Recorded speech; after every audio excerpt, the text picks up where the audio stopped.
안녕하세요. 주요 리얼 에스테이트 조민수입니다. 금일 소개해드릴 물건은 미나토구에 위치한 미타가든 힐즈입니다. 그 중에서도 파크맨션 쪽을 소개해드릴 건데요. 파크맨션이라 미츠이 브랜드 4개 중에 최상위 브랜드입니다. 금일 내부 그리고 외부 그리고 공유시설까지 안내해드릴 예정이며 주변의 개발사까지도 합쳐서 소개해드릴 예정입니다. 그럼 바로 시작하겠습니다.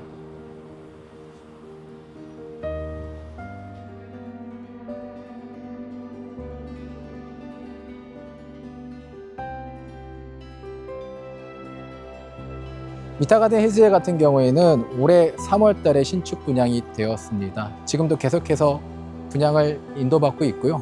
해당 물건 같은 경우는 부지 면적이 한 7,500평 정도 됩니다. 지하 2층, 지상 14층 건물이며 전체 세대수는 1000세대가 조금 넘습니다. 네, 미타가든 힐즈의 외관을 보시면은 1000세대가 넘는 세대수인데도 불구하고 저층이고요. 그리고 외관에서 또 오는 안정감과 품격은 물건의 또 한 번의 특징으로 느껴지는 것 같습니다. 가운데 정면 입구에는 최신성의 건물이 잔존되어 있는데 100년이 넘은 물건인데도 불구하고 보시는 것과 같이 신과 구가 이렇게 조화롭게 디자인이 되었다는 것은 정말 놀라운 일인 것 같습니다.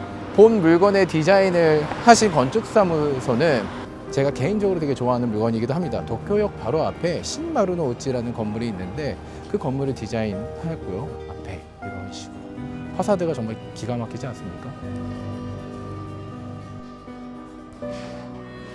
네, 실내로 들어왔는데요. 와, 엄청나네요.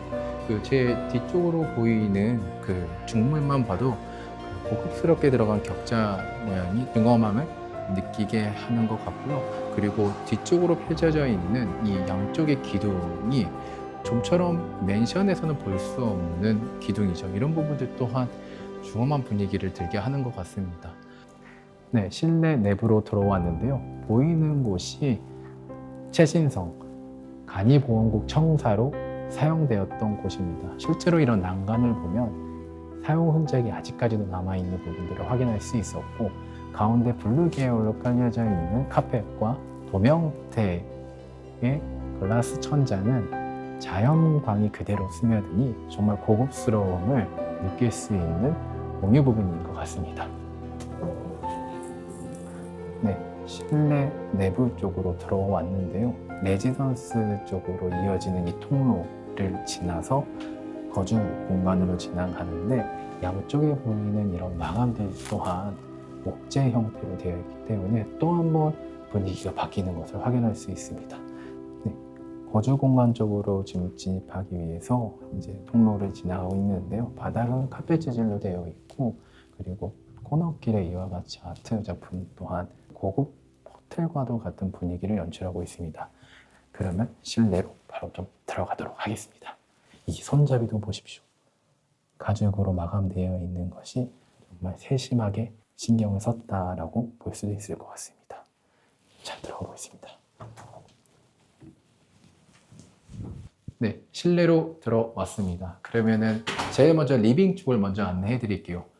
네, 리빙으로 들어가는 중간에 중문이 있는데, 여기 손잡이 보시면 이쪽도 가죽 소재로 마감이 되어 있고, 또 문 이 가운데 센터 또한 가죽으로 마감되어 있어서 문이 이렇게 열리거든요. 그런 점이 되게 좋은 것 같습니다.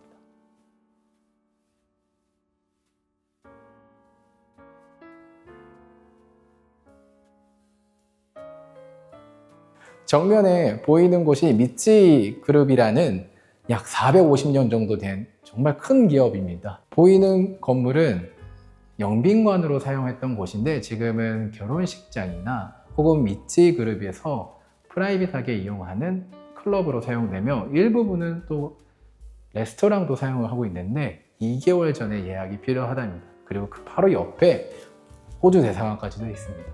상징적인 건물들을 바로 앞에 이렇게 대놓고 볼 수 있다는 게 또 하나의 위치의 장점을 확인할 수 있는 것 같습니다. 해당 물건 같은 경우에는 4층에 위치했습니다.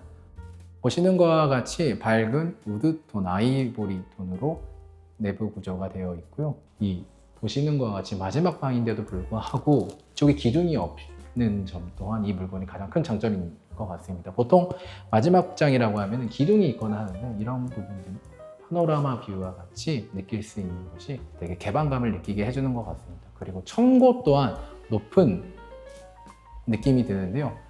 한 2.6에서 2.7m 정도 되지 않을까 생각은 드는데 한번 재보도록 하겠습니다. 실제로 가장 높은 곳은 2.7m로 나오네요. 보통 일반 맨션들 같은 경우에는 2.5에서 2.6이 일반적이긴 한데 보시는 것과 같이 2.7로 높은 층고로 인해서 개방감 또한 느낄 수 있고, 또 하나 천장에 시스템 에어컨이 3대나 설치되어 있는 것을 확인할 수 있습니다. 벽에 설치하거나 혹은 거치하는 경우가 많은데 그렇게 된다고 하면 실내가 좀 갑갑하게 느낄 수 있거든요. 근데 그런 부분들이 해소가 되니까 모든 구조들이 되게 시원하고 개방감 있게 보이는 것 같습니다. 그리고 또 하나, 메인 등이 아직 설치하지 않은데도 불구하고 자연스럽게 조명등과 간접등이 옵션으로 들어가 있기 때문에 차분한 그리고 안정감을 주는 분위기가 조성이 가능한 것 같습니다. 보시는 이 리빙은 총 40조 가까이 됩니다. 2조에 1평입니다. 40조라는 거는 약 20평 가까이 나오는 구조인 걸 확인할 수 있습니다. 키친 또한 보시면은 카운터 키친으로 되어 있고 기역자 형태의 키친이다 보니까 사용하시는데도 제법 편히 할 수 있을 것 같고, 더불어 이런 동선 또한 생각을 한 게 정말 세심하게 배려를 했다라고 생각이 듭니다. 보시면 디스포자가 있어서 음식물이나 이런 부분들은 그냥 바로 흘러내려서 처리하시면 될 것 같고, 그리고 키친이 IH 그리고 오븐까지도 밀레 제품을 쓰는 걸 확인하실 수 있습니다. 그리고 이 조리기구 바로 주방 옆에 환풍구도 있기는 하지만은 바로 옆에 이렇게 창문을 열 수 있는 공간도 있어서 음식을 하며 발생하는 냄새들은 이런 환풍, 자연환풍도 가능한 점 또한 장점으로 볼 수 있을 것 같습니다. 그러면 다음은 방으로, 3개의 룸으로 좀 안내해 드리도록 하겠습니다. 이 3개의 방에는 모두 크고 작은 이렇게 창문이 있는데요. 이런 창문들 또한 다 개봉이 가능하고요.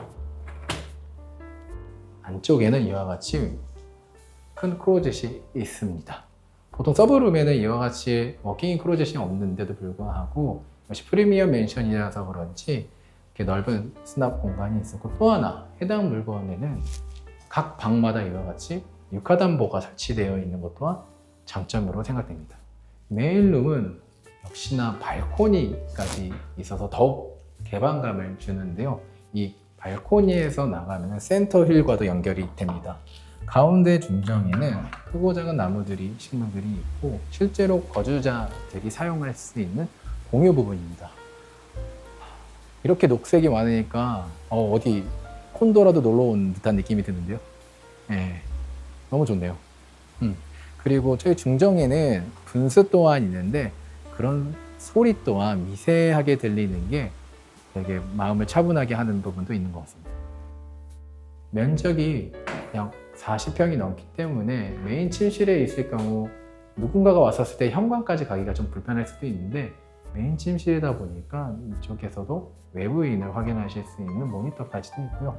여기 또한 유카담보를 사용하실 수 있습니다. 그리고 이쪽에 워킹인 크로젯이 설비되어 있습니다. 그리고 마지막 서브룸이죠. 조금 실내가 어두운 점은 양해 말씀 부탁드리겠습니다. 신축에다가 인도받은 지 얼마 되지 않았기 때문에 현 상태인 점은 좀 양해 부탁드리겠습니다. 그리고 홈 서브룸은 똑같이 발코니가 있는데요. 조금 전에 봤던 룸과 이어지는 발코니입니다. 다음은 저희가 파우더룸 쪽으로 좀 안내해 드리도록 하겠습니다. 역시 신축이다 보니까 보시는 것과 같이 화려하네요. 거울 또한 조금 더 높게 설치되어 있는 것 같고, 그리고 거울에서 또 이렇게 발생하는 라이트가 따뜻하게 느껴지는 것 같습니다. 그리고 또 하나 하단에도 조명이 설치된 것을 확인할 수 있는데, 이런 부분들 또한 수납을 꺼냈었을 때 그 물건들을 비춰주니 이런 부분들 또한 세심한 배려로 생각됩니다. 그리고 왼쪽에는 이와 같이 수납. 생각했던 것보다 엄청 깊은데요. 한 60cm 정도 되는 것 같습니다. 그러다 보니까 수건이나 세제 그런 부분들 또한 이쪽에 다 수납이 가능할 것 같네요. 이런 부분도 참 좋네요. 보이는 곳은 세탁기입니다. 방수판이 설치되어 있고 가로 세로 한 70cm 정도가 되어 있는 것 같네요. 네, 그리고 그 위쪽에는 또 한 번 수납 공간이 되어 있고 파우더룸에도 이와 같이 육하단보 설비가 되어 있고요. 일본에 같은 경우 겨울에 정말 춥습니다. 그런 부분들 또한 틈을 안 주네요. 욕실도 예전에는 이렇게 그냥 사각형으로 된 욕조가 일반적이었는데 보시는 것과 같이 욕조에 들어가서도 양쪽에 이렇게 손잡이가 있어서 미끄러운 부분들은 어느 정도 대응 가능할 수 있을 것 같고, 보통 샤워하거나 사우나 했었을 때 갑갑하거나 그러지 않나요? 저는 되게 뜨거운 물에 오래 있으면 좀 답답한 기분이 들더라고요. 그러다 보니까 창문이 있으면 참 좋겠다라는 생각은 종종 하곤 하는데, 그런 부분들이 다 대응이 가능하니 너무 좋은 것 같습니다. 네, 그리고 파우더룸 다음으로는 40평이 좀 넘다 보니까 화장실이 두 군데가 있습니다. 그래서 마스터룸 바로 옆에 이와 같이 화장실이 있고요. 네, 그리고 마스터룸에서 조금 다시 현관 쪽으로 진입하다 보면 이쪽에도 손잡이가 하나 있는데 이쪽이 또 하나의 화장실이 있습니다. 그래서 화장실이 이렇게 두 곳으로 나눠져 있으니 하나는 게스트용으로도 사용하시는 분들이 계십니다. 그리고 좀처럼 보기 힘든 옵션인데요. 보이는 곳이 바토너 서비스 공간인데 이게 어떤 공간이냐면요. 외부에 나가지 않고 상단에 예를 들어 옷자재나 혹은 하단에 쓰레기 같은 것을 놔두면은 외부에 나가지 않더라도 외부인이 오셔서 세탁물이나 쓰레기를 혹은 물품들을 운반해 주거나 하는 서비스를 본 건물에서는 이용하실 수 있습니다. 현관 앞쪽에는 시즈닝 코젯이 있는데 이 벽 문 뒤쪽에는 전신 거울이 있습니다. 그래서 마지막에 외출하시기 전에 복장이나 이런 부분들이 다시 한번 체크가 가능할 것 같고, 3면이 신발을 놔둘 수 있는 공간입니다. 그리고 현관에 들어오자마자 이렇게 벽면이 있는데 그 벽면 위로 보시면 다운라이트가 있는 것을 확인하실 수 있습니다. 이쪽에 픽처 레일을 설치를 하고 마음에 드시는 그림을 놔두시고 한다고 하면은 이 공간 또한 활용도가 높아질 것으로 생각됩니다. 지금 파크맨션을 지나서 저희가 센터힐 쪽으로 좀 가보도록 하겠습니다. 가운데에 이와 같이 중정같이 나오고요. 또 양쪽으로도 물을 볼 수 있는 또한 포인트인 것 같습니다. 보시는 것과 같이 정말 미로같이 되어 있어요. 25,000평이라는 땅 안에 이와 같이 미로같이 해놓으니까 안 그래도 넓은데 공간이 더 효율적으로 사용할 수도 있는 부분도 있고, 그리고 제가 가고자 하는 곳에 목적지가 보이지 않다 보니까 더 넓게 보이는 시각 효과도 있는 것 같습니다. 편의점입니다. 24시간 이용이 가능하지만 아직 오픈 전이라서 지금 같이 클로징된 상태이고요. 라운지 안에는 이와 같이 테이블이 있고요. 그리고 라운지를 통해서 다시 한번 중정으로 나갈 수 있는 부분들도 있습니다. 그리고 실외로 또 한번 이동해 보도록 하겠습니다. 건물 중정, 그 센터힐 쪽에 이렇게 자연으로 또 한번 조경이 되어 있는 거 보니까 되게 도심에 있는데도 불구하고 갑갑함이 좀 없는 것 같습니다. 그리고 주변에도 큰 도로가 없어서 그런지 자동차 소리나 외부 소리들이 많이 들리지 않는 것 같습니다.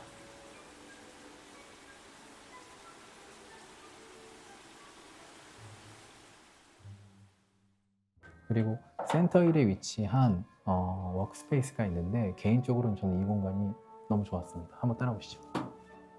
네.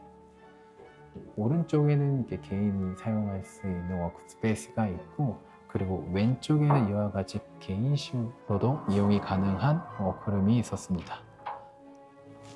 가장 좋았던 것 중에 하나가 제가 여기 이렇게 실제로 앉아보았는데요. 데스크 스페이스가 제법 넓습니다.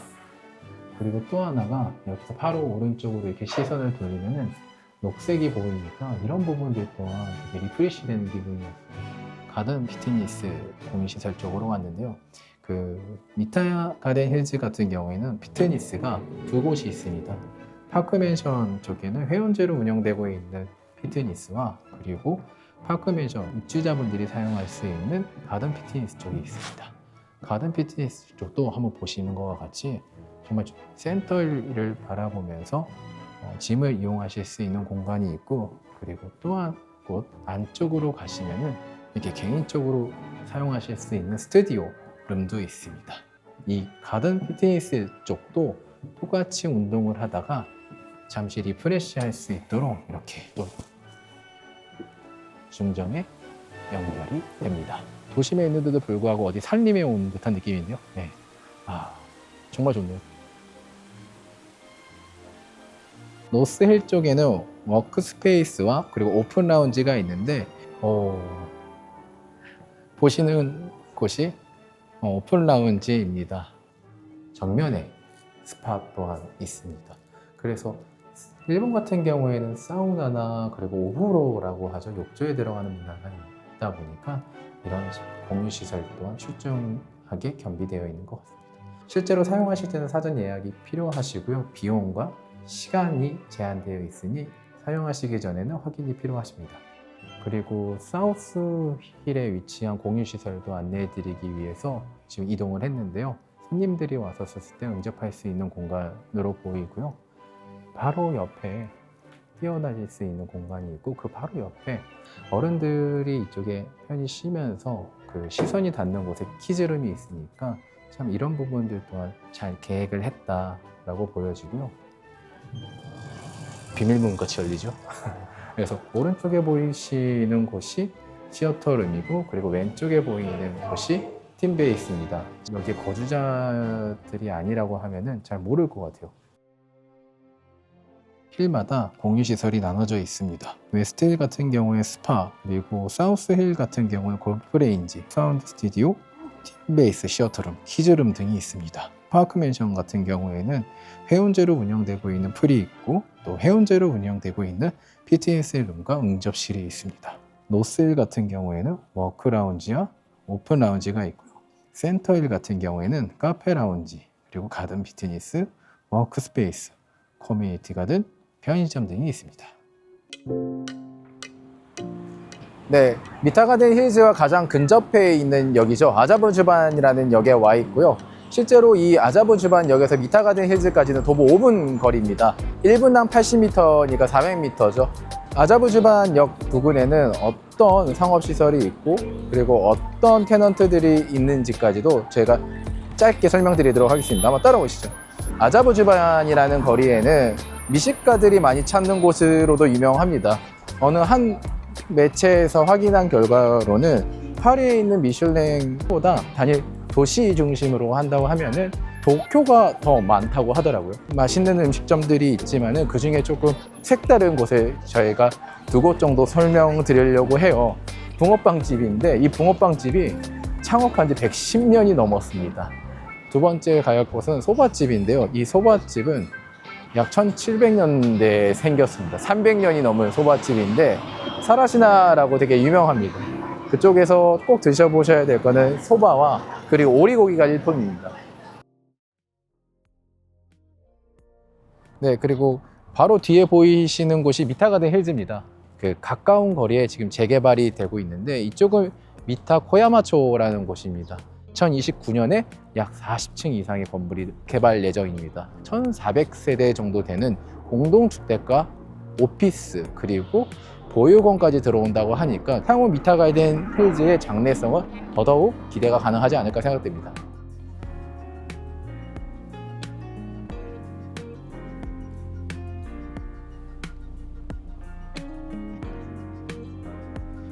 네, 지금까지 미타가든 힐즈 파크맨션에 대해서 설명드렸습니다. 어떠하십니까? 실제로 더 많은 영상들을 보여드리고 싶었는데 경비가 워낙 산만하다 보니까 내용이 좀 한정된 부분은 양해 말씀드리겠습니다. 미타가든 힐즈 같은 경우에는 아자부주반역과 도보 5분, 그리고 근부에는 대사관이 밀집해 있고 또 도보 10분 이내에 케이오 대학이라는 학군까지도 좋다 보니까 투자와 주거에 대한 수요도 많은 것 같습니다. 더불어 도심지까지도 액세스가 좋다 보니까 정치가, 유명 기업의 총재분, 저명인들도 살다 보니 많은 수요가 있을 것으로 예상됩니다. 해당 물건 같은 경우에 지금 시장에도 공개가 되어 있는 물건이니 추가 문의사항 혹은 자세한 내용이 알고 싶으시다면 저희 주리얼 에스테이트하고까지 연락 부탁드리도록 하겠습니다. 감사합니다.